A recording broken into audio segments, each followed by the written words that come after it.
or something you want to ask? You said you had a few things you want to chat about. Yeah. So the whole idea of like being emotionally unavailable, Yes. right? Because again, a lot of the time we find guys that are emotionally unavailable due The to guys you choose are emotionally unavailable. the guys that that I choose.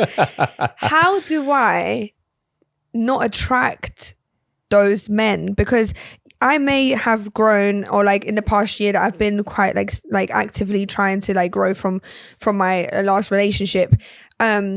I don't necessarily want someone that's emotionally unavailable, yet I keep on attracting men that are just always saying that. Like, so it's like, what do females do wrong, you know, to attract those kind of men, even if they don't necessarily want to attract them? Okay. So there's a couple of things. First thing is, that is not the only men that you attract. Right. That is just the men that you choose. Okay. Because you're attracting all kinds of men, but you reject most of them. It's just, I don't see those men. I don't know if I'm just like blind. But this is what I'm saying. Like, in a crowd, a few guys will catch your eye.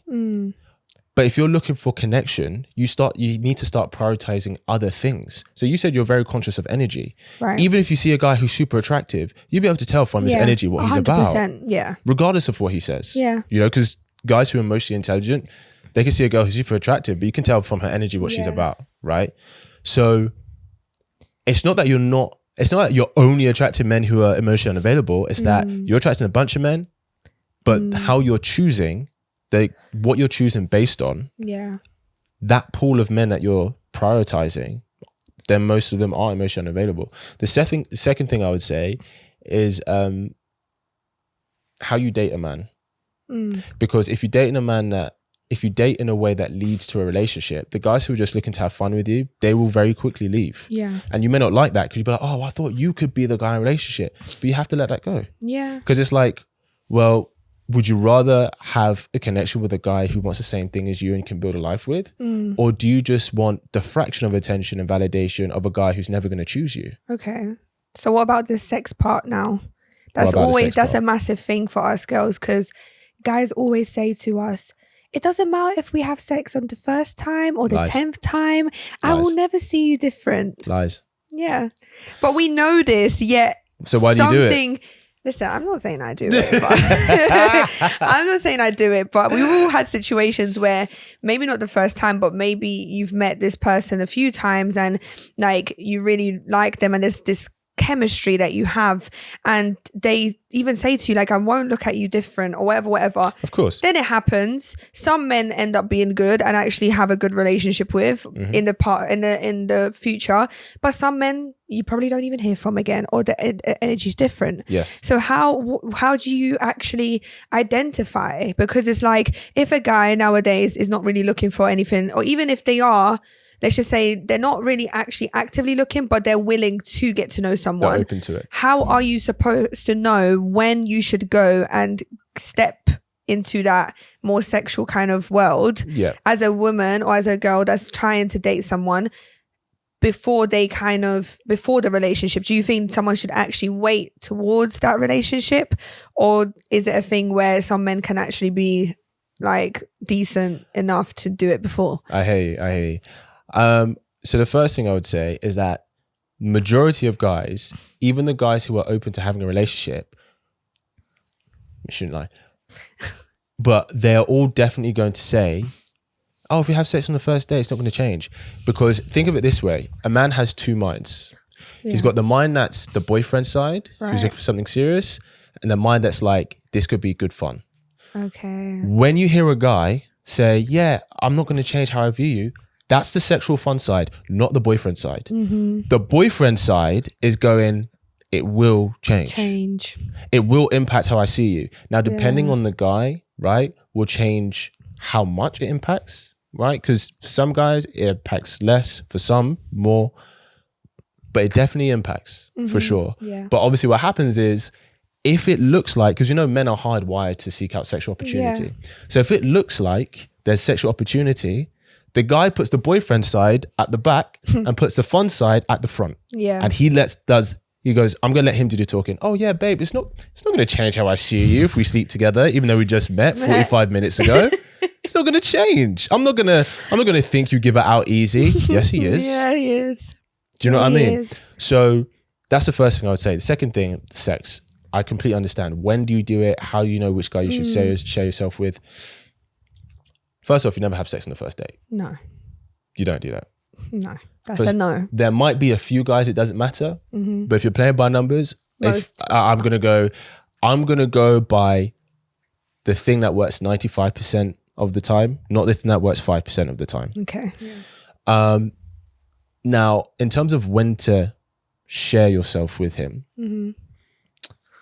the question you need to ask yourself is, would I introduce him to my friends? Do I know him well enough to introduce him to my friends? If the answer is no, it's too soon to have sex with him. Right. The reason having sex really quickly with guys, it doesn't help if you look for something serious, is because you've not allowed the space for the emotional intimacy to form. So it's kind of like going to the cinema, right? Like, what's the last film you went to cinema to watch? Barbie. Of course. I was going to guess Barbie. Go watch Barbie. So it's an interesting film. I had a debate with someone really about liked it. It's an interesting film. We can chat about that. Yeah. But so you went to go watch Barbie, right? The Yeah. reason you went to the cinema is because you wanted to watch Barbie. Yeah. But when you went, the film doesn't start straight away. Right. There's a bunch of trailers. Yeah. Right? You watch a bunch of trailers and you'll be like, oh, that film looks good. When that comes out, I'm going to come back and watch it. Yeah. You're going to reinvest. Right? Then you watch the film Barbie and then you go home. Yeah. If I ask you, if they showed the trailers to new films at the end of the film you went to watch, would anyone see them? No, not really. Why not? Because usually after a film you just go. Because you went, you went for the film. Yeah. Right? That's not saying that you're not open to seeing them. Yeah. But that's not why you went. Yeah. Right? They create the space for you to fall in love with something else that's going to make you reinvest once you've gotten what you want. Yeah. That's why announcements always come before the main event. That's why supporting acts always go on before the main act, not after, because everyone would leave. Yeah. Right? Because we are most engaged in the moments prior to getting what we want. Okay. So when a guy's into you initially, right? Let's not kid, he's into you because he finds you attractive, which means he wants to be physical with you. Yeah. So you as a woman, it's your responsibility to provide the space for him to form an emotional connection with you. Because until a guy has sex with you, do you know what I mean when I say beer goggles? Like looking from different lenses. No. Like the goal. I've heard this saying before. So it's kind of it's like the standard thing is like, oh, you got really drunk, you slept with someone, you wake up in the morning, you're sober, you're like, whoa, if I knew, I wouldn't have gone there. Yeah. You had beer goggles on. Yeah. The intoxication made you have beer goggles, which means it was blurry, so you didn't really know what you was doing, you didn't know why you were investing, but that happened. Yeah. Guys have, I need a term for this. Yeah. Sex goggles isn't the right thing, but guys have sex goggles. Yeah. They actually don't know how they feel about a girl until they have sex with them. And it's in the moments after sex that you will see how he truly feels about you. Because if he just distanced himself from you, he was just in it to have sex with you. But if he's there, you have a bit of a cuddle, you talk, it's like, okay, he likes you. He likes me. Okay, cool. Do you see what I'm saying? But then I've had that before. I've had that where I was talking to this person and it felt like, like there was there was a connection there. Yep. Things ended up happening and he didn't just leave. Do you know what I mean? We did cuddle and we did all of that. Well, most guys aren't just going to leave after his sex because that's too obvious, isn't it? Oh yeah, but I know people that do. Well, not to me, but like I've known. Oh yeah, I know a bunch of people that just they're like, okay, actually, I'm gonna call my Uber. They just don't care. Yeah. See you later, kind of thing. But he was actually like spending time and whatever, and then even after there was conversations and whatever. But then things just didn't. It was almost like still like not looking for anything, and it's like it's annoying because I should know better, and it's like. Did you say that before you had sex or after? Oh, I don't know. If you said that before, then that's kind of on you. Yeah. If I'm being honest. I don't think, you know what it is? I don't think it was like a actual big conversation. I think he just said, oh, like the last time I was in a relationship was X amount of like months ago. And, like I'm just, getting to know you. Like, I don't think he's actually excluded that, but it was more of like like I could tell that he was just not available. Was this straight after, or was this after you talk? After. It was straight immediately after. No, like after you spoke a bit. After you spoke a bit, okay. Yeah. So this comes on to the next thing. Do you date in a way that leads to a relationship? Okay. I think we kind of talked about this the other night, but we didn't delve that deep into it. It's very common that a guy and a girl meet, they go on a couple of dates, they start having sex, and then all their dates become Netflix and chill dates. Yeah.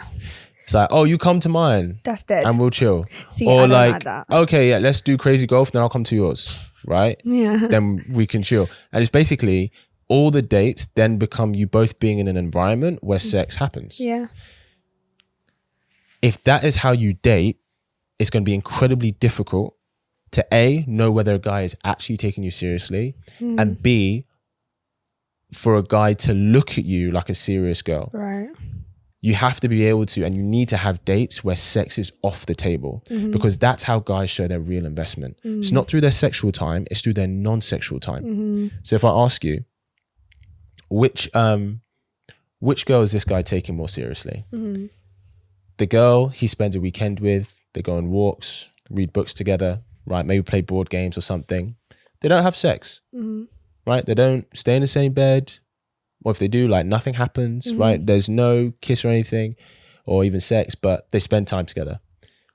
Is he taking her more seriously, or the girl, he goes around her house on Friday night, they have sex, and then he leaves the following morning? Well, obviously the guy that spends the weekend and reads books. Right, yeah, even though nothing sexual happened. Yeah.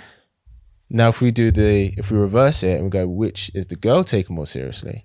The guy that she spends all the time with, like she spends time on the weekend, maybe they go for walks and stuff, maybe he helps her out with some few favors and stuff like that, but she's not intimate with him. She doesn't kiss him or anything, nothing like that happens. Or the guy she goes out with Friday night, she stays with him, they have a good night together, and then maybe she leaves the following morning. You know what? Ideally, it would actually be the guy that, you spend time with and stuff. Yep. And does stuff for you. But a lot of girls would put their whole energy into the guy that they just slept with on that Friday night. Of course. The first guy is the guy she friend-zoned. Why? Yeah, like why? Because women show their investment through their sexual investment. Emotionally kind of and physically investing. Physically, like women show their investment through their sexual energy. Men show their investment through their emotional energy or non-sexual energy. So I think what happens is a lot of girls can think, well, I'm showing I'm into you because I'm being physical with you and you're being physical with me. So why don't you want this to happen? Yeah. It's like, that's not how guys show their investment. That is so true. Because guys can have sex with girls they don't care about. And I just girls can't have sex with girls they don't care about. What don't you get? I don't get how you can do that. Well, here's the thing. As a guy, I don't get how you can give so much emotional time to a male friend and only ever see him as a friend. Because as a guy, if I'm giving a lot of my emotional time to you, I like you. But you're friend zone guys then, left, right, and center. But then us females, we can't force liking someone. So it's like, I'm not saying you should force it. But I'm saying like the good guys don't end up having, like, we don't end up going for the good guys because we physically just aren't attracted to them. Yeah, maybe they are good looking though. Maybe, do you know what I mean? It's like, but when you just physically don't feel like, oh, like I like you as that. Yeah. Well, I mean, ultimately, I think a lot of it comes down to respect. As in, you can like him, but you don't respect him as a potential mate, which is why you don't want to be physical with him. But the same thing, like I don't get how you can give so much emotional time to a guy and not like him, because for us guys, it's like, if I'm spending time with you and we're not having sex, I like you. Like I do like you. Like if I'm spending time with you and we're having sex, you don't know if I like you. Yeah. You don't know. Do you know what I mean? One thing I always say, the friend zone for guys with girls is the friends with benefit zone for girls with guys. Because when a guy's in the friend zone, she's getting all the emotional benefits as if they were in a relationship without having to give any of the physical intimacy. Yeah. When a girl's in the friends with benefit zone with a guy, he's getting all the physical benefits as if he's in a relationship without having to give any of the emotional investment or the emotional security. That is so true. Hope you really enjoyed that clip. If you want to watch the full episode where that clip is from, then I want you to click right here where you can watch the full episode. And if you're ready to claim your man today, enroll in my program below, and I'll see you there. Wishing you an amazing day.